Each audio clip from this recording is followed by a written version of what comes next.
Guys, what is going on? We are live. Welcome to my review for tonight's edition of Monday Night Raw. And boy, oh boy, do we certainly have a lot of ground to cover on this episode of Raw. If you're just joining me, I want to say thank you all for tuning in.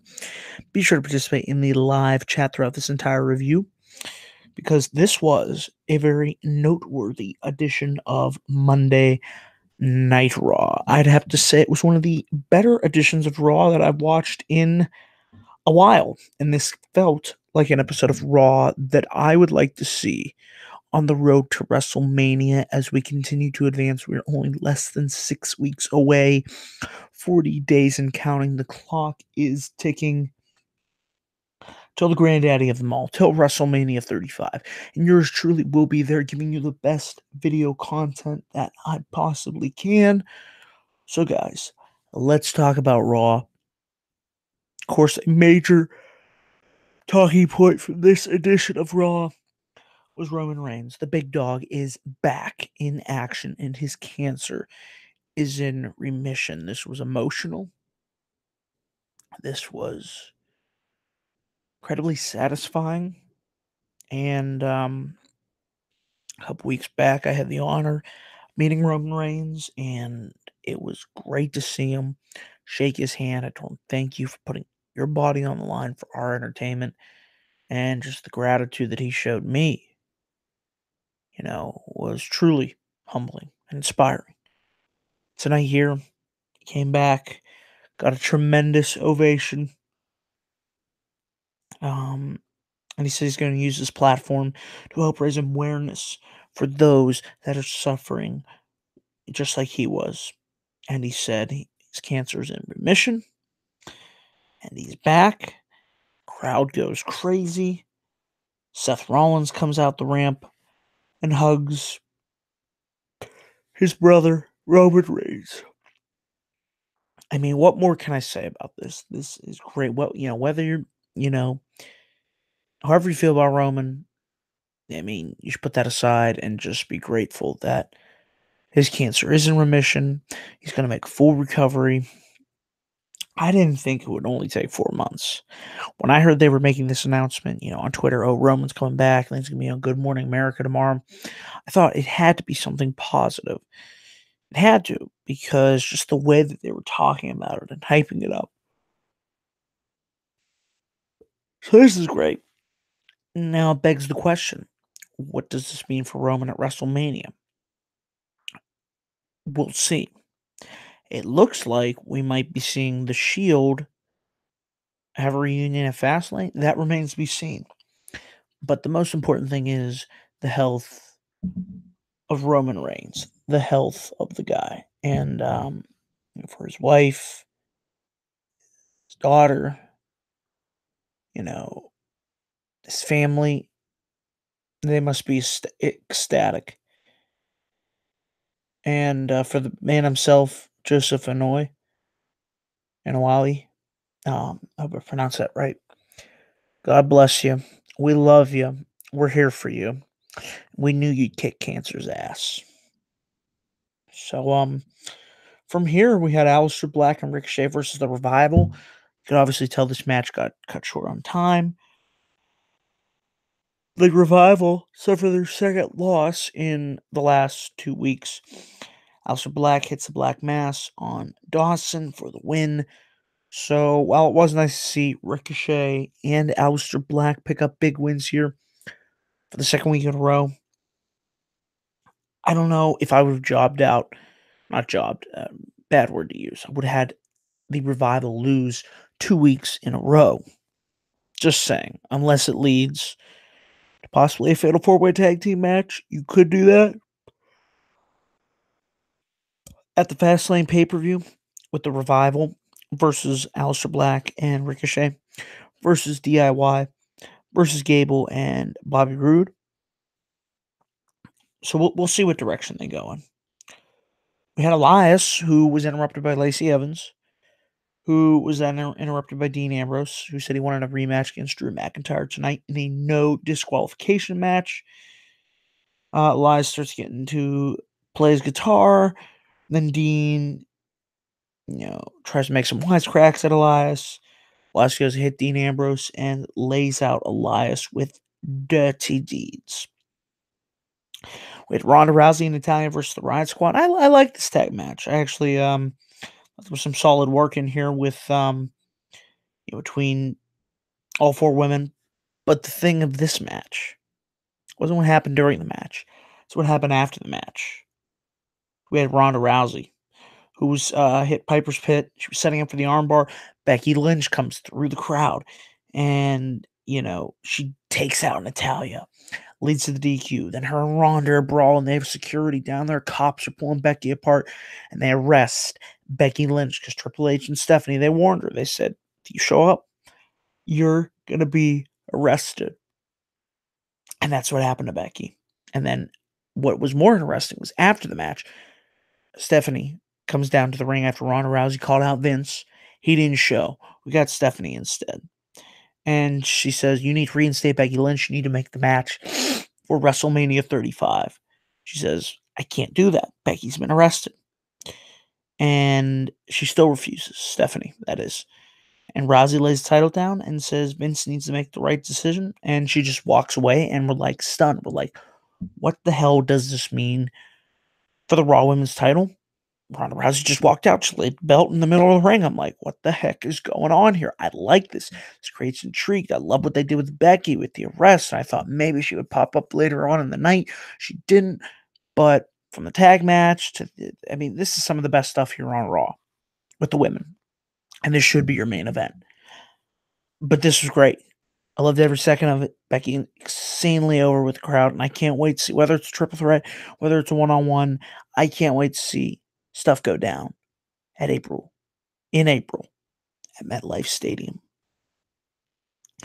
We had Jinder Mahal, who was quickly defeated by Kurt Angle. Don't really have too much to say there, except I'm not sure what direction they're going in with Kurt. I'm not sure if this is leading to a rumored retirement match, which I hope it is, because Kurt really has nothing left to prove. He is one of the all-time greats, and it's just sad to see him at this state in his career when his body is clearly just breaking down on him. We then had a moment of bliss with her guest Finn Balor. They kind of teasing a little bit of raunchy stuff here between Finn Balor and Alexa Bliss, and she's flirting with Balor. And before Bliss could, she could tell Balor what she will show him, Lio Rush comes out. And it leads a little bit back and forth on the mic between Lio Rush and Finn Balor. We had an impromptu Intercontinental Championship match, which I thought was solid. Really shows you what Lio Rush can do when he's on his own outside the managerial realm. Like I said, I thought these two had a nice, solid IC title match here. Good work between both of these guys.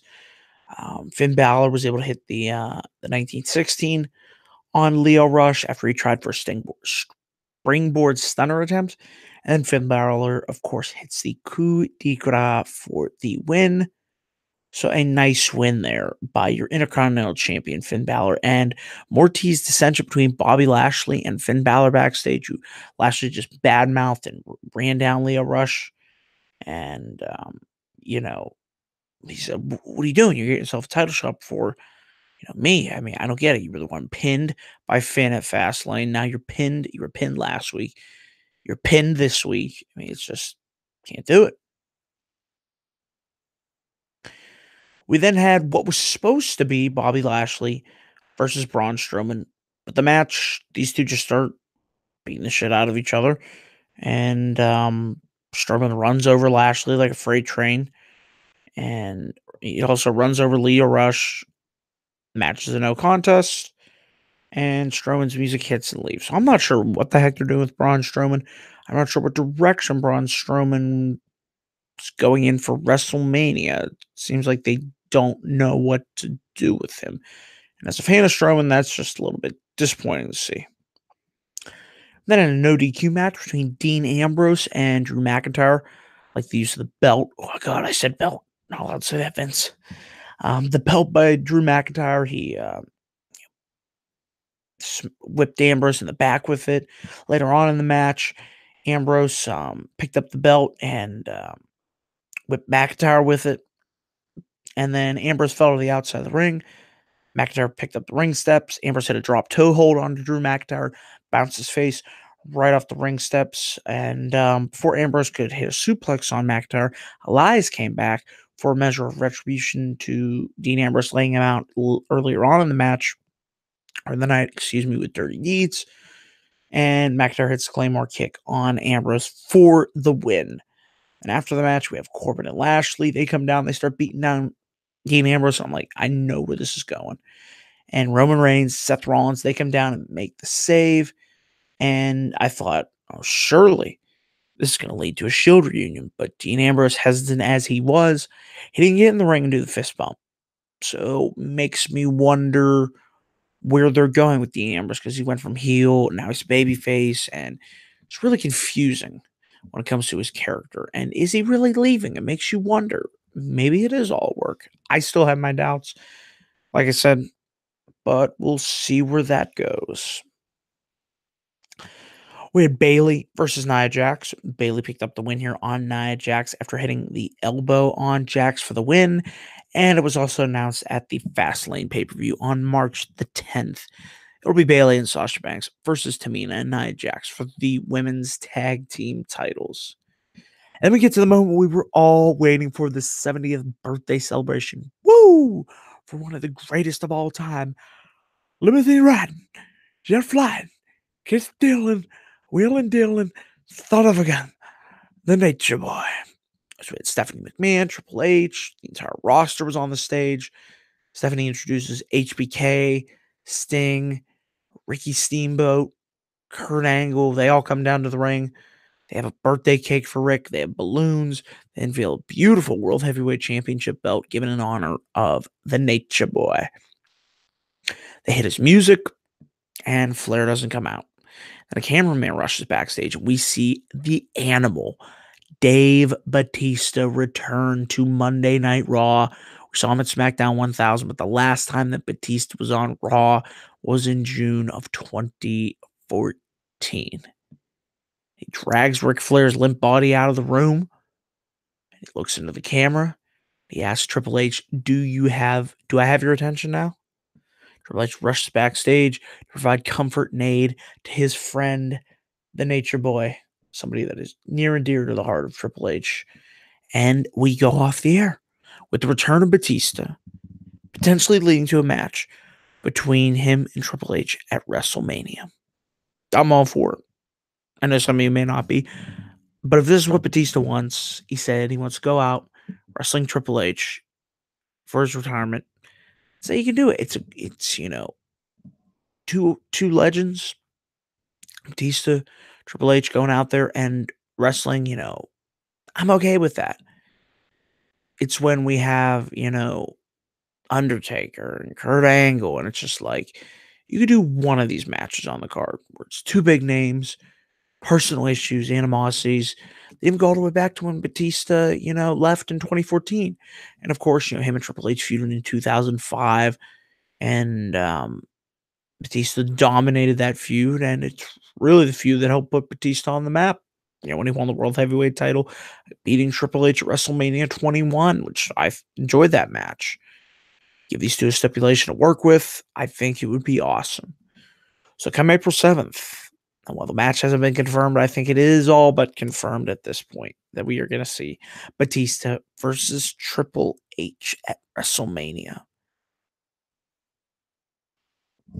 And I really enjoyed this episode of Raw from Atlanta. I really, really did, guys. I'm going to give this a really good grade, just with the Roman announcement, stuff with Becky, sprinkling a couple of good matches here and there. Yeah, I like the tag team match. I like the stuff with Dean Ambrose, Drew McIntyre. I thought they had a nice match. Finn Balor versus Leo Rush. Good stuff all around. So I'm giving Raw an A-. I really thought this was one of the best episodes of Raw in a long, long time. And hopefully, in the next 5 weeks, we continue to get episodes like this as we head down the road to WrestleMania 35. And before I go off the air here, 11 votes here on Twitter at DanielGuys412. Be sure to follow me there and participate in my Raw poll, which is put up immediately following every episode of Raw.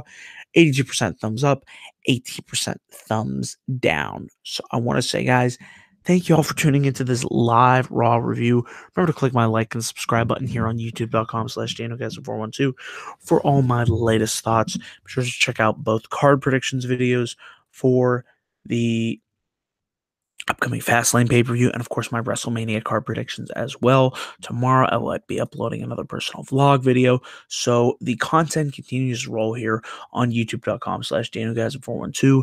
That does it for me, guys. Thank you all for watching. Have a great night as we continue on the road to WrestleMania